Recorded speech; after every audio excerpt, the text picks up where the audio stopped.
Alors, la rubrique santé et bien-être, c'est le docteur Aka Félix que nous recevons. Bonjour. Bonjour docteur. Alors, très célèbre, hein, et Dieu Oui. merci, même au-delà des frontières ivoiriennes. Bien Vous sûr. êtes hygiéniste et Naturothérapeute. naturothérapeute. Hygiéniste.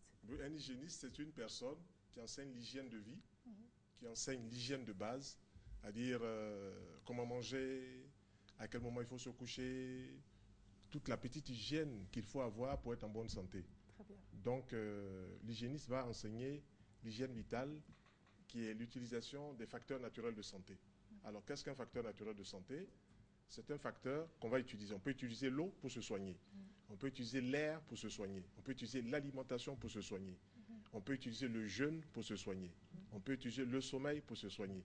Donc, c'est ça, tout ça, là, c'est facteurs naturels de santé. Donc, l'hygiéniste enseigne cette hygiène-là qui permet à celui qui utilise ces facteurs-là d'être en bonne santé. D'accord. D'être en bonne Et santé. quand on dit Et naturothérapeute, le naturothérapeute, c'est celui qui va utiliser l'alimentation, les plantes, les techniques manuelles, les huiles essentielles, la relaxation, l'argile, tout ça pour soigner. C'est toute la nature, quoi. c'est la Toute raison la pour nature. laquelle vous n'avez pas d'âge. Comment? C'est la raison pour laquelle vous n'avez pas d'âge. Ben si, j'ai 58 ans quand même. Mais ça ne se voit pas. Je veux dire, Ben, moi, aussi loin que oui, remonte c'est ma vrai, mémoire, c'est vrai. il n'y a pas de mutation physique C'est ça. au point où je me dis, mais il a pris un coup de vieux. Bien sûr. C'est-à-dire, quand je vous regarde, quand je Oui. vous voyais il y a 15 ans, par exemple, je vois qu'on a l'impression que le temps n'a pas d'effet. Bon, il faut être positif, hein. Il faut être positif, résolument positif. Il faut aimer la vie. Il faut aimer les autres qui sont autour de vous. Aimer Voilà. la vie, ça veut dire quoi? Aimer les autres, ça dit les Non, aimer la vie. respecter. Qu'est-ce que ça veut Aimer dire? la vie, ben, c'est un privilège de respirer. C'est vrai, C'est un privilège d'être en vie. tout à fait. Nous sommes ici pendant qu'il y en a d'autres qui meurent dans le CHU. Pas plus tard que hier, on est Voilà. parti en voir au cimetière. Voilà, Tout donc à fait. c'est un privilège et il faut toujours dire merci à la nature qui nous donne le privilège de se réveiller tous les matins Tout à fait. et puis de reprendre la vie. C'est un privilège. C'est un privilège. Pendant que nous sommes réveillés, nous sommes ici, il y a beaucoup qui n'ont pas pu se réveiller. Tout à fait. Voilà, Ou bien qui se donc, réveille à l'hôpital. Le voilà. drame qu'il y a eu hier avec Voilà.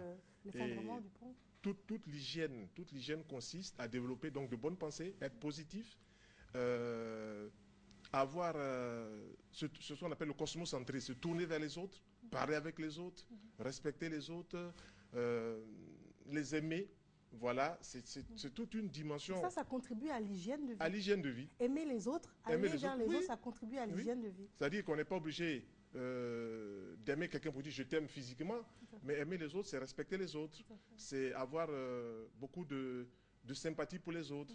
Quand vous marchez dans la rue, par exemple, vous pouvez donner un petit hocher de la tête à quelqu'un qui semble vous connaître. Bonjour, vous pouvez saluer quelqu'un dans un couloir, à l'église. Voilà, vous pouvez apporter votre hygiène qui va se refléter sur ceux qui sont autour de vous. Très bien. Oui, Et puis ça a un effet boomerang. bien sûr. On vous le rend toujours en fait. Bien sûr. Bon, c'est ce que je fais depuis 34 ans, hein, que je pratique. Vous m'avez déjà plusieurs fois vu ici. Oui. C'est ce que je fais. Je suis positif et puis j'essaie de manger le plus sainement possible. Donc, tout cela est obligé de se refléter sur la personne. voilà, sur votre santé. Très sur bien. votre santé. Maintenant Oui, qu'on oui. a tout bien compris, on parle du vin. Ah, mais le vin, c'est toute une histoire. Hein. C'est toute une histoire. Il faudrait des heures pour parler du vin. Mais là, on vient juste présenter quelques échantillons de ce qu'on sait sur le vin. Très bien. Je disais la semaine dernière que l'histoire du vin commence en Mésopotamie, dans le Caucase. Vous voyez tous les peuples azerbaïdjans et tout ça. Et puis, on parle donc dans la Bible de Noé, le père du vin. On dit il a planté du vin. Ensuite, ça s'est répandu chez les Hébreux, en Égypte, au Proche-Orient, la Chine, l'Inde. C'est comme ça que le vin s'est répandu. Oui. Voilà. Et puis, donc, plus près de nous ici, on a des médecins qui se sont penchés de manière pratique, de manière pointue, sur des travaux. Pendant 5 ans, 10 ans, 15 ans, ils ont travaillé sur les molécules qu'il y a dans le vin. C'est-à-dire, on voit c'est une boisson organique, simple, légèrement acide, mais ils se sont penchés de savoir, mais qu'est-ce qu'il y a dans le vin qui fait que dans certaines régions de France, les gens mangent de manière grassouillée, de manière animale, mangent trop de gras, et puis n'ont pas de problème vraiment cardiovasculaire, des problèmes de santé sérieux. Lorsqu'ils ont fait donc, les études, ils ont trouvé que dans le vin, il y avait des principes actifs, il y avait des molécules qui agissaient sur l'ensemble du corps. Donc, alors, ils ont dit comme ça, premièrement, que le vin a une action pharmacodynamique, c'est-à-dire que le vin soigne. Très bien. C'était un pavé dans la mare. Bon, c'est vrai que tout le monde va boire un petit coup. C'est ça. Voilà, oui, on boit un petit coup et tout ça. Et puis, un scientifique vient dire que le vin soigne, c'était inattendu. Et donc, le professeur Renaud de Nancy, c'est un grand professeur, il travaille sur ces molécules depuis près d'une dizaine d'années, et puis il sort que, en faisant tous les regroupements au niveau des statistiques, tous les travaux scientifiques regroupés de manière pointue, qu'en buvant 1 à 3 verres de vin par jour, le vin rouge d'abord, on pouvait amener à faire chuter le taux de toute maladie confondue de 30%. Mais c'est extraordinaire. Mais on est limité dans la quantité, en tout cas. Un verre du bon vin rouge. Et donc, il a montré que tous les vins sont bons, mais il y en a qui sont plus tanniques, c'est-à-dire il y en a qui sont plus antioxydants. Plus antioxydants, c'est-à-dire qui freinent le vieillissement cellulaire. Et donc, je ne dirais pas le nom d'un baron du vin ou bien d'un propriétaire du vin, mais les vins ont des noms, ce qu'on appelle les cépages. Donc, vous avez le merlot, le syrah, le tanat, le grenache, le pinot noir. Voici les 5 vins que scientifiquement, on a prouvé qu'ils sont antioxydants, qui sont les plus tanniques, donc qui apportent la santé dans le corps. Mais attention, quand on parle du vin, on ne boit pas le vin n'importe quel moment, puisqu'on sait scientifiquement que le pouvoir métabolique du foie est plus fort le soir qu'à midi. Donc, il est commandé ou il est recommandé de boire le vin le soir. Par exemple, chez la femme, il y a 1/3 de moins de force dans le foie que chez l'homme. Donc, la femme va boire 1 à 2 verres par jour. Oui, c'est ce que dit la science. En gros, la femme doit boire plus que l'homme. Voilà. Et chez les hommes, il y en a un peu plus. Donc, l'homme pourrait boire 1 à 3 verres de vin par jour. Je pense qu'il y a beaucoup de femmes qui nous regardent, qui disent, chérie, tu as entendu ce qu'ils ont dit là? Bien sûr. Ah, tu prends 1 verre et moi 2. Oui, voilà. Non, pas deux verres par jour, mais 1 verre par repas. Voilà, 1 verre par quand on dit 1 à 3 verres, ça dit on pourrait prendre 1 verre le matin, 1 verre à midi, 1 verre le soir, mais on ne prendrait pas les 3 verres du coup. Très bien. Et quand on dit 1 verre, on parle du ballon que l'on voit à l'antenne. Voilà, le ballon. C'est-à-dire à moitié rempli aussi. Ben, rempli, c'est un verre. À moitié rempli, c'est aussi un verre. C'est aussi un verre. Bon. C'est aussi un verre. Alors, ce qui est intéressant dans cette affaire, c'est que ces médecins ont dit que si on mangeait le régime méditerranéen, vous savez, le régime méditerranéen, c'est beaucoup de fruits, c'est beaucoup de légumes, c'est des céréales complètes, c'est du poisson et du vin, on pouvait faire chuter de moins 70% toute cause de maladie confondue. C'est extraordinaire. Toute cause de maladie confondue. Oui, toute cause de maladie confondue. Les travaux ont été faits du côté des Britanniques, du côté de la France, du côté de l'Europe. Tous les travaux regroupés, toutes statistiques confondues, on donne en mangeant des fruits, des légumes, du poisson, de l'huile d'olive, le régime méditerranéen, avec du vin, 1 verre de vin par jour au repas, mais on ne le prend pas au début du repas ni à la fin, on le prend au milieu du repas. C'est un métabolisme qui a été étudié et on retrouve donc une santé on fait chuter les maladies de moins 70%. Il y a eu aussi un grand professeur qui a travaillé sur le vin, le professeur Marc Orgogozo. Il est patron de l'Institut national de la santé et de la recherche médicale en France. Il prend les personnes qui sont entre 65 ans, 70 ans, qui font des maladies qu'on appelle la maladie d'Alzheimer, dont vous avez entendu parler. Tout à fait. On appelle la maladie perte de mémoire. Voilà, la maladie de 3 ans, voilà. Agnosie, perte de mémoire, aphasie, perte de langage, apraxie, perte de mouvement. C'est ce qu'on appelle la maladie de 3 ans. Ce professeur va prendre donc 4000 personnes qui sont dans cette tranche d'âge et va leur donner tous les jours 1 à 3 verres de vin pendant 3 ans. Il fait faire les contrôles et on se retrouve sur les 4000 personnes, 80% des 4000 personnes n'ont pas fait de maladie d'Alzheimer. Il y a seulement à peine 20% qui ont commencé à faire. Il reprend l'expérience, 3 ans après, on a le même résultat. Or, on sait qu'en France, il y a 90 000 personnes qui meurent de la maladie d'Alzheimer chaque année et il y a 600 000 cas de maladies d'Alzheimer qui sont dépistés. C'est vaste. Donc, le vin devient un aliment, c'est-à-dire un aliment-médicament de premier choix. Voilà, c'est ce que je voulais faire ressortir. Mais moi, ce que je voudrais que vous fassiez ressortir, c'est qu'est-ce que vous pourriez dire aux personnes musulmanes qui nous écoutent? Il y a sûrement des personnes couchées ou assises qui se disent « Ah oui, mais ma religion me l'interdit. » Oui, non, donc, est-ce qu'il y a un palliatif? Bon, là, je ne peux pas aller dans le cadre de la religion parce que je voulais parler de l'aspect scientifique. C'est vrai que quelqu'un qui ne boit pas... Est-ce qu'il y a un palliatif peut-être? Voilà, quelqu'un qui ne boit pas d'alcool. d'alcool. Les mêmes molécules, voilà. Sans pour autant être de l'alcool, il n'y a pas quelque chose... Bon, à ce moment-là, pour les personnes qui sont... leur religion leur interdit, ces personnes devraient manger beaucoup plus de fruits au petit déjeuner, beaucoup plus de légumes à midi, avant de manger un plat cuit. Donc, si vous avez des fruits, c'est des antioxydants aussi. Des légumes, c'est des antioxydants. Donc, dès qu'on prend des antioxydants 2 fois par jour ou 3 fois par jour, sans même prendre du vin, on va avoir un effet positif sur la santé. C'est ce que moi, je me force de faire pratiquement tous les jours, avoir mon assiette de fruits, des bananes, des papayes, des pamplemousses, il y en a plein actuellement, à manger.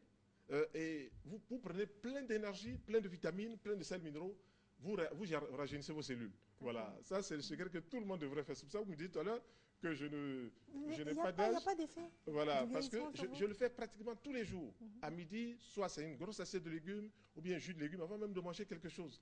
Je vous assure, quand vous faites ça, pas de rhumatisme, pas de douleur, vous dormez bien, vous aimez la vie. Tout à fait.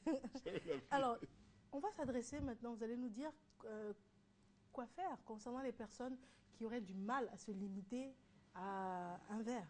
Oui. Par exemple, la personne nous a écouté, elle se dit, bon, c'est qui est sûr, il a dit que boire, c'est pas mauvais. Vous savez que les gens, quand vous dites un verre, ils prennent toute la main. Justement, c'est ça. Donc, il y a des personnes qui vont se dire, ah, c'est pas mauvais, l'excès ne nuit pas. Qu'est-ce qu'on peut leur dire? C'est ça. J'ai vu même, je suis allé dans certains maquis et tout ça, et puis il y a des gens qui ne me connaissaient pas. Ils disent, ah, docteur Akadi, il faut boire du vin. Alors vous avez plein de ballons et tout ça, plein de bouteilles. De bouteilles, après, pour faire des pyramides. Qu'est-ce qu'on peut leur dire? L'excès, Ben, quand on tombe dans l'excès, c'est... Bon, ah oui, l'excès, hein. Dès qu'on dépasse un verre par jour, si on va au deuxième verre, on rentre dans un phénomène scientifique appelé le MEOS, non, le XOC. C'est un phénomène de compensation où le foie va brûler 95% de l'alcool du vin, l'éthanol. Et les 5% vont être diffusés dans les poumons, la sueur, les urines. C'est des mécanismes qui ont été étudiés par ces grands professeurs. On connaît que l'organisme digère ce foie-là, ce vin, l'alcool du vin. Parce que dans le foie, il y a une enzyme qu'on appelle alcool déshydrogénase. C'est lui qui brûle l'alcool du vin. D'accord. Donc, voilà. Quand on boit plus d'un verre... Si on boit plus d'un verre, on rentre dans le XOC. Il y a le phénomène de compensation. C'est pas bon pour le corps. Si on dépasse un verre, le corps nous signale cela, commence à transpirer, commence à avoir une respiration allaitante, commence sa tête qui tourne. Hein? Tout à fait. Commence sa tête qui tourne. Voilà. Si on va au-delà de 2 verres, on rentre dans le méos. Là, vous voyez le monsieur qui dit sa tête tourne, il marche, il dandine et tout ça. On a dépassé. Et là, on va fatiguer le foie, on va fatiguer l'organisme. Donc, un verre par repas, au milieu du repas, de préférence le soir, il n'y a pas de problème. Et vous avez dit du vin rouge, parce qu'il y a du rosé, oui. Il y a du blanc. Le vin rouge est le plus antioxydant, mais les cépages dont j'ai cité tout à l'heure sont les plus antioxydants. Et puis, les choses, de manière étrange, il y a des vins blancs, les vins d'Alsace, le nord-est de la France, qui se comportent comme des vins rouges. Les vins blancs qui se comportent comme des vins rouges, il n'y a pas d'anthocyane, c'est-à-dire qu'il n'y a pas de coloration, mais on retrouve donc des principes, les mêmes principes qu'il y a dans le vin rouge. Et ces vins-là, c'est le Gewürztraminer, c'est le Sylvaner, c'est le Tokay, c'est le Vendange tardif, c'est le Pinot gris. Voilà des vins scientifiquement connus pour agir sur la santé. C'est extraordinaire. J'ai passé des heures à lire la littérature scientifique, mais je suis tombé émerveillé par cette culture-là. Et à partir de quel âge vous conseillez cela? Hein? À partir de quel âge? Après? À partir de quel âge? Bon, disons, un monsieur qui a 21 ans majeur peut boire un verre par jour, mais de préférence le soir. Il peut boire un demi-verre s'il veut. Ce n'est pas, en venant ici, ce n'est pas pour venir dire aux gens, allez, soulevez-vous. Non, c'est surtout pour montrer le côté scientifique, le côté thérapeutique. Voilà, le vin soigne. Le vin soigne. Il y a 40... Le vin soigne, il y a 40 ans en arrière, docteur Maury aussi avait écrit un livre, Soignez-vous par le vin, où on voyait qu'il y avait des vins qui étaient digestifs, il y a des vins qui étaient hypoglycémiants, faisaient tomber le taux de sucre, il y a des vins qui étaient hypocholestérolémiants, qui faisaient tomber le taux de cholestérol, le mauvais cholestérol. Mais c'est incroyable. Alors qu'on boit ça comme une boisson ordinaire dans la convivialité, et puis on voit que derrière la convivialité se cache l'aspect thérapeutique. Moi, c'est extraordinaire. C'est impressionnant. Oui, c'est pour ça qu'il faut baliser et puis pour ne pas que les gens pensent que c'est la porte ouverte à l'excès. Bien sûr. Vous verrez quand vous allez à l'hôpital, les cardiologues disent aux patients, buvez un verre de vin. Oui, dans le vin, il y a le resveratrol. On connaît, c'est un antioxydant. Il agit sur le cœur, il fait tomber la tension hypotenseur. Extraordinaire. Oui, c'est vraiment beau, Mariam. D'accord. Donc, mais il y a d'autres vertus du vin? Bon, les vins, ceux qui sont les plus tanniques et les plus antioxydants, c'est ceux que j'ai cités. Voilà. Il y a d'autres vins, les Cabernet, les Sauvignon, les Senzolt. Ils n'ont pas l'aspect tannique que c'est le Pinot Noir, le Merlot, le Syrah, le Grenache, le Tanat. C'est ceux-là que le professeur Renaud de Nancy a dit, voilà les plus antioxydants, voilà les plus tanniques, voilà les plus santé. Voilà. Donc, quand vous allez même dans les grandes surfaces, si vous regardez, vous verrez, certains vins, on a marqué le cépage. Je ne parle pas du baron de ceci ou baron de cela, non. Ça, c'est l'appellation contrôlée. Vous verrez, par exemple, côte de ceci, côte de cela, ça, c'est appellation contrôlée. Vous verrez, Bordeaux, ça, c'est appellation contrôlée. Mais le nom du vin derrière l'appellation contrôlée, c'est ce que je vous ai donné. D'accord. Voilà, c'est ça qui est intéressant. Très bien. Oui. Donc, c'est pas de la publicité, en fait. C'est Non, une non, non. catégorie. Non, de c'est vin. scientifiquement prouvé. Aujourd'hui, il faut faire passer l'aspect convivialité dans l'aspect thérapeutique. Tout à fait. Voilà, on ne va plus à table pour boire un verre de vin pour le plaisir. C'est vrai, il y a l'aspect gastronomie, plaisir, mais il y a aussi l'aspect santé qu'on doit retirer derrière le vin. D'accord. Oui. Moi, je fais plein de mélanges comme ça, du vin avec des aromates dont on en parlera la semaine prochaine, les aromates, le girofle et tout ça. Mais vous avez qu'on appelle des exaltations de santé dans votre organisme. C'est incroyable. Incroyable. D'accord. En tout cas, docteur, vraiment, merci beaucoup. C'est incroyable. C'est impressionnant. Et puis, on rappelle donc aux personnes qui, de par le frein de la religion, ne peuvent pas consommer d'alcool, Bien sûr. qu'il faudrait beaucoup plus consommer Bien sûr. de fruits. Nous préférons le vin au whisky. Nous préférons le vin à la bière. Parce que le vin, l'alcool du vin, l'éthanol, n'a pas, quand on prend un verre de vin à table, n'a pas un effet néfaste, dévastateur sur le foie. Ce n'est pas possible. Mais si vous allez au-delà de 3 verres par jour, vous savez, dans la convivialité, vous dépassez. Hein? Et puis, l'alcool a une action désinhibitrice. Quand on commence à boire du vin, on commence à parler. Vous commencez à parler. Oui, mettez des gens qui sont timides. S'ils boivent du vin, vous leur donnez un verre de vin ou bien un verre de champagne, antidépresseur, tout de suite. Voilà, Ah, le champagne est un antidépresseur. Hein? Le champagne Le champagne est vrai, ça rend antidépresseur. les gens euphoriques. Oui, ça vous fait sortir tout ce qui est en vous, hein, tout ce qui est caché. Le monsieur qui était tout timide, il commence à parler. Il commence à parler. C'est connu scientifiquement.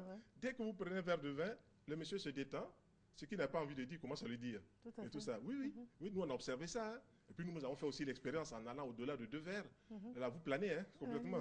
La tête qui tourne et tout. D'accord. En tout cas, je vous remercie. Votre mot de fin. Oui.